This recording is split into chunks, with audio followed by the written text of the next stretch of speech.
어머님, 어차피 우리한테 올 돈인데 왜 이렇게 아까워하세요? 지금 그게 무슨 말이냐? 서류에 도장만 찍으시면 돼요. 애들한테 돈이 많이 들어가니 이러는 건데 너무 하시는 거 아니세요? 노후를 대비해 들어두었던 연금 보험이 나온다는 걸 알게 된 아들, 며느리가 제 억장을 무너뜨리고 있네요. 저의 기막힌 사연을 들려 드리도록 할게요. 구독과 좋아요, 알림 설정은 채널 운영에 큰 도움이 됩니다. 안녕하세요. 저는 경기도 화성에 살고 있는 71살 김숙정입니다. 남편은 5년 전 교통사고로 갑자기 세상을 떠났고, 저는 남편과 함께 평생 성실히 살면서 마련해둔 연금보험으로 안정된 생활하고 있습니다. 얼마 전 아들이 손주를 데리고 집에 찾아왔어요. 엄마, 애들 데리고 놀러 왔어요. 요즘 바빠서 자주 못 왔잖아요. 그래. 정말 많이 보고 싶었지.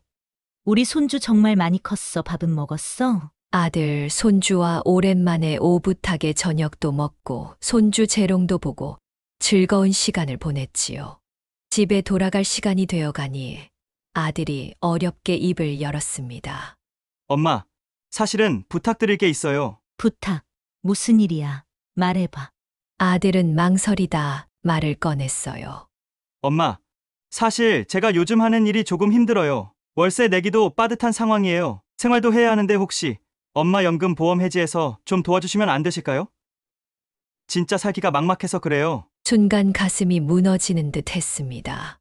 연금보험은 제가 남편과 함께 어렵게 마련한 노후 자금이었어요. 그걸 해지하라니 너무나 기막혔지만 손주가 옆에서 놀고 있어 저는 화를 내지는 못하고. 혀가, 그건 안 될 말이다. 연금 보험은 내 노후를 위해 들어둔 거야. 그게 있어야 너희들 도움 없이 엄마도 살 수가 있어. 엄마, 당장 어려워서 그래요. 이번 달 애기 유치원비도 부족하고 월세는 몇 달째 밀려 있어서 너무 힘들어요. 그 돈이 없으면 나도 생활을 할 수 없어. 미안하지만 도와주긴 힘들 것 같구나. 그날 아들은 난처한 표정으로 돌아갔고 다음 날 아침에 며느리가 다시 찾아왔습니다. 어머님, 애기 유치원비랑 식비도 없어 많이 힘들어요. 연금 보험 좀 해지해 주시면 안 돼요? 맘카페 보니깐 다들 그렇게 하던데요. 얘야, 그 돈은 내가 젊을 때부터 힘들게 모아둔 노후 자금이야. 그 돈이 있으니 너희에게 짐이 되지 않고 있는 거야. 나도 그 돈이 있어야 해. 어머님, 저희가 이렇게 힘들다고 부탁드리는데 애기 생각도 좀 해주세요, 네? 며느리의 태도는 부탁이 아니라 명령에 가까웠습니다. 며느리는 제가 손주를 위해서 아무것도 포기하지 못하는 못된 사람처럼 말했지요. 그런데 얼마 뒤 동네에서 이상한 말이 들리기 시작했습니다. 숙정 씨, 혹시 집에 무슨 일 있어요? 인터넷에 이상한 글이 있었어요. 그러게요. 요즘 시어머님이 손주 유치원비도 안 도와준다는 글이 있던데 숙정 씨 얘기 아니죠? 그런 분 아니잖아요. 집으로 돌아온 후 저는 바로 인터넷을 확인해 보았습니다. 며느리가 쓴 것으로 보이는 글이 있었습니다. 그 글에는 저희 집으로 추정되는 사진도 올려져 있네요. 그래서 동네에서 저에게 무슨 일 있는지 걱정했나 봅니다. 노인 이기주의 통장에 돈이 있으면서 손주 유치원비 아까워 못 내주는 시어머니. 제 이름이 언급된 건 아니었지만 저를 아는 사람이라면 누구나 쉽게 알 수 있는 내용이었어요. 얘기야, 이게 무슨 글이야? 왜 이런 게 인터넷에 올라와 있어? 어머님, 그거 제가 쓴 거 아닌데요. 인터넷에 있던 글인데 저랑 상황이 비슷해서 공유한 것 뿐이에요. 뭐, 이게 우연이라고. 네가 쓴 글 때문에 주변에서 나를 이상하게 보고 있어. 어머님, 너무 예민하신 거 아니세요? 그냥 인터넷에 떠다니는 글일 뿐이에요. 그리고 연금 보험 해지하고 도와주시면 그런 건 다 해결될 것 같은데요. 아들이 사업이 힘들고 손주와 생활하는 게 막막한 상황인 걸 이해하지 못한 건 아니었습니다. 제가 힘들게 모은 돈이고 제 생명줄 같은 돈이 이렇게 위협받는 상황은 받아들이기가 힘들었어요. 문제는 여기서 끝난 것이 아니었습니다. 며칠 후 보험사에 믿기지 않는 전화를 받았어요. 고객님, 지난주에 연금보험 해지 신청서가 접수되어 확인차 연락드렸습니다. 네. 저는 그런 서류를 낸 적이 없어요. 서명까지 완료한 서류가 확인되는데요. 김숙정 씨 본인 아니신가요? 제가 맞아요. 서류는 누가 제출했나요? 저는 등골이 오싹했습니다. 해지 서류를 제출했다니요. 그 순간 아들과 며느리의 얼굴이 떠올랐습니다. 이건 이대로 넘길 수가 없어. 절대 너희들 뜻대로 되지 않을 거다. 제출된 서류를 직접 확인하기 위해 보험사에 찾아갔고 아들의 거짓말과 위조된 서류를 확인하게 되었습니다. 하지만 그 모든 사실은 인정하기는 쉽지 않았습니다. 내 손으로 키운 내 아들이 설마. 그러나 모든 증거가 확실하니 부정하고만 있을 수는 없었어요. 한 달쯤 뒤 아들과 며느리는 아무렇지도 않은 듯 저에게 다시 찾아와 제 안부를 물었습니다. 어머님, 오랜만에 뵙죠. 건강은 괜찮으시죠? 그래.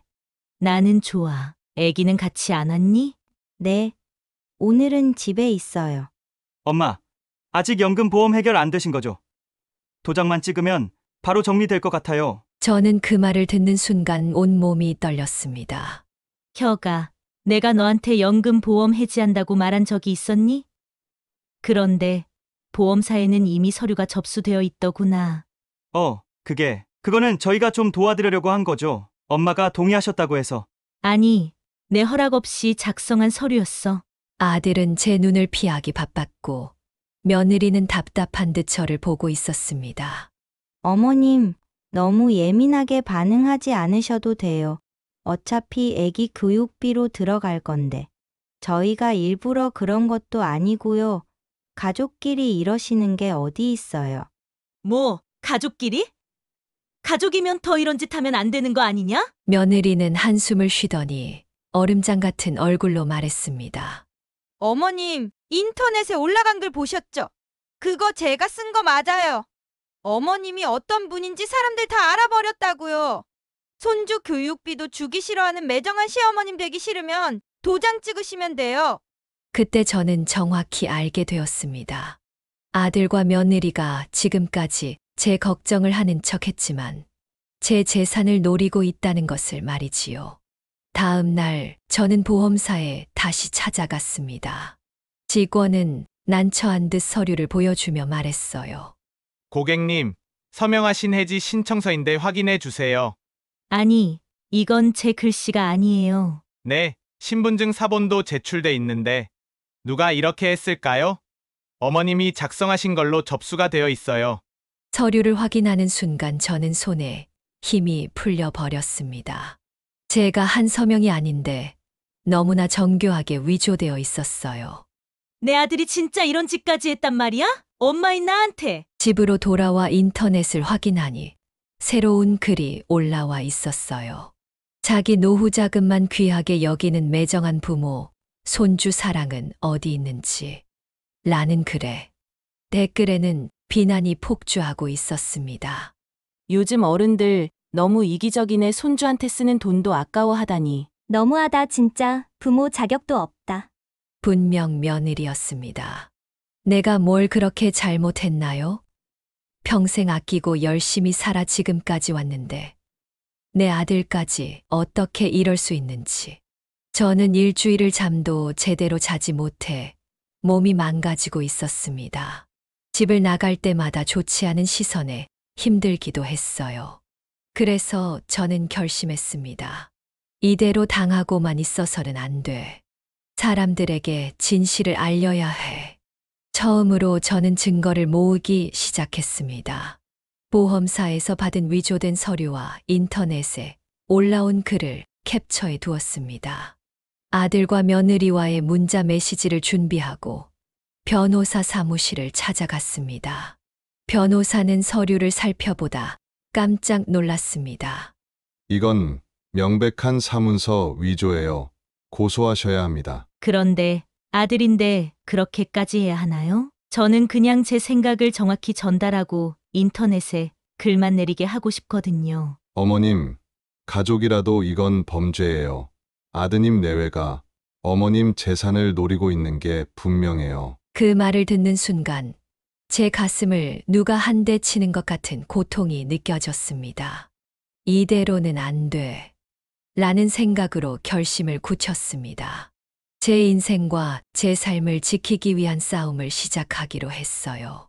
거울 앞에서 저는 스스로에게 말해 주었습니다. 숙정아, 지금껏 참고 아들에게 다 해주었지. 이젠 참지 마. 이건 너의 노후와 삶을 위한 거야. 스스로 삶을 지키는 싸움을 해야 해. 변호사를 만난 후 저는 독한 마음 먹고 소송을 위해 경찰서에 고발 서류를 접수했습니다. 그걸 눈치챈 아들과 며느리는 더욱 악랄하게 저를 비난하기 시작했어요. 그렇게 한 달이 지난 어느 날 아들이 집으로 찾아왔습니다. 힘없이 심각한 표정으로 엄마, 이제 그만해요. 우리가 잘못한 거 알고 있다고요. 아무리 그래도 소송까지 가는 건 심하다고 생각하지 않으세요? 저는 냉정히 말했습니다. 잘못한 거 인정한다고? 그런데 왜 아직 인터넷 글을 내리지 않는 거야? 아니, 나를 더 나쁜 시애미로 올린 글들은 뭐니? 인터넷 글들 전부 캡처해놨어. 며느리가 쓴 거 맞지? 맞아요. 근데 엄마가 너무 절약해지니까 감정적으로 엄마 그냥 우리가 사과할게요. 그러니까 법정까진 가지 말아요, 네. 아들과 며느리는 사과하는 것이 아니었습니다. 그저 소송을 끝내고 싶었을 뿐이었지요.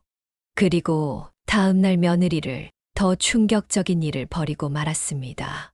저를 공개적으로 모욕하는 글을 맘카페에도 올렸습니다.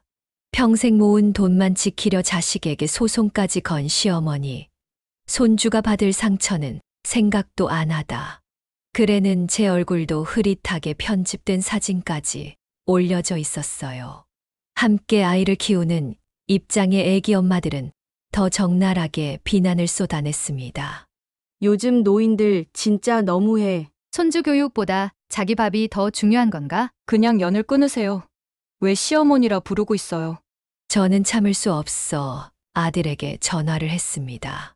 이제 나를 공개적으로 모욕하겠다는 생각이냐? 엄마, 그런 게 아니에요. 집사람이 얼마나 속상했으면 그렇게까지 했을지 생각해보세요. 그만해. 나도 참을 만큼 참았다. 내 서명을 위조의 서류를 작성한 것도 모자라.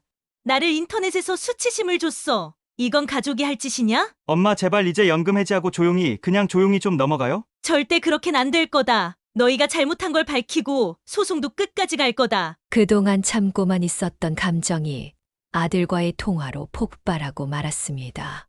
아들과 며느리는 절대 멈추지 않을 거라는 걸 깨달았어요. 저는 변호사 사무실에 찾아가 소송을 취하하지 않고 끝까지 가겠다는 말과 함께 추가된 증거를 보여주었습니다. 어머님, 지금까지 나온 증거만으로도 사문서 위조, 명예훼손, 협박까지 모두 적용 가능해요. 그렇게 계속 진행하기로 결정한 다음 날, 며느리는 전화를 했습니다. 어머님, 진짜 너무하시네요. 이제 경찰서까지 보내버리시네요. 그냥 가족끼리 해결해요. 저도 반성하고 있다니까요. 저는 어이가 없었습니다. 뭐, 반성한다면서 맘카페에 글을 또 올려? 이제 너희를 믿지 못하겠어. 사랑하는 아들을 상대로 이렇게까지 해야만 하는 제 자신이 불쌍했지만 끝을 봐야 했습니다. 저를 담당하는 경찰관에게 연락이 왔습니다. 어머님, 사문서 위조, 명예훼손 관련한 사건이 접수되었고 조사 시작하겠습니다. 변호사가 합의를 보자고 연락을 할 때는 진심 어린 사과를 하지 않던 아들과 며느리는 고소가 접수되자 급하게 집 앞에 찾아왔습니다. 엄마, 제발 이제 그만해요. 저희가 너무 힘들어서 그랬어요. 어머님, 얘기를 봐서라도 한 번만 봐주세요. 정말 죄송해요. 혀가, 이렇게 모욕을 당하고 용서해달라고? 진심으로 반성하고 있어요. 다시는 이런 짓 안 할게요. 반성, 고소를 막기 위한 반성일 뿐이겠지. 이제 우리 경찰서에서 보자꾸나. 너희는 엄마한테 범죄를 저질렀어. 우리도 끝까지 갈 수 있어요, 엄마! 요양원 신청할 수 있다고요. 뭐라고? 이젠 날 환자로 만들 셈이냐? 어머님, 그러니 너무 이러지 마세요. 결국 손해는 어머님이 보시는 거라니까요. 손해, 그래 끝까지 해보자. 이제부터 너희가 감당해야 할 일이 더 많아질 거니 각오해라. 저는 다시 변호사와 만났습니다. 어머님, 사문서 위조, 명예훼손, 협박 모두 중대 범죄에 해당합니다. 특히 사문서 위조는 형사처벌이 가능한데 그것도 준비할까요? 저는 침착하게 말했어요. 네, 최대한 강력하게 처벌받을 수 있도록 진행해 주세요. 이젠 제대로 제 인생을 지켜야겠어요. 첫 경찰 조사가 시작되었고 아들과 며느리는 변명하기에 바빴습니다. 저를 위해서 그랬다는 이야기, 보험을 해지하려고 했을 뿐이라는 이야기. 그 모든 말이 경찰에서는 통하지 않았습니다. 해지 신청서가 위조되었다는 명백한 증거가 있습니다. 계속 어머님을 위했다는 변명을 하지 마세요. 그냥 인정하시는 게 가장 빠른 방법입니다. 저희는 법정에서 다시 만났습니다.